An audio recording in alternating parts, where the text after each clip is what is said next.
Hey Daniel, I was reading Genesis chapter 4 today. It talks about Cain and Abel. Have you read it before? Yeah, I have.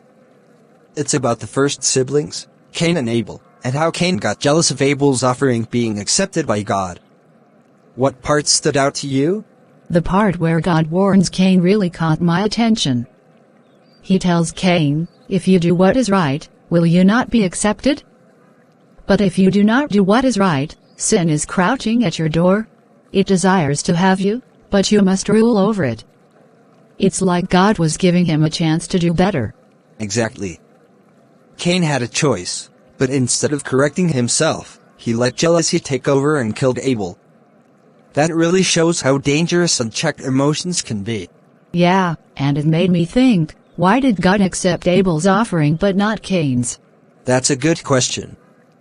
Some believe Abel brought his best, the firstborn of his flock, while Cain just brought some fruits of the soil, not necessarily his best. It shows that God looks at our hearts, not just our actions. That makes sense. And then, when God asks Cain where Abel is, Cain says, "Am I my brother's keeper?" That line is so famous, but it also sounds so cold. Right, it shows how sin had hardened Cain's heart. Instead of confessing, he acted like he didn't care. But God knew what he had done. And then God punishes Cain by making him a wanderer. But what's interesting is that he also puts a mark on him so no one would kill him.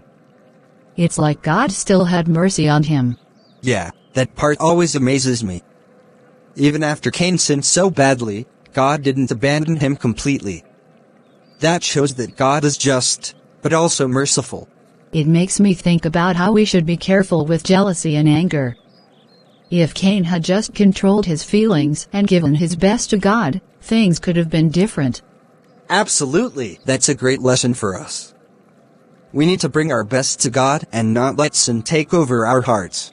I'm glad we talked about this.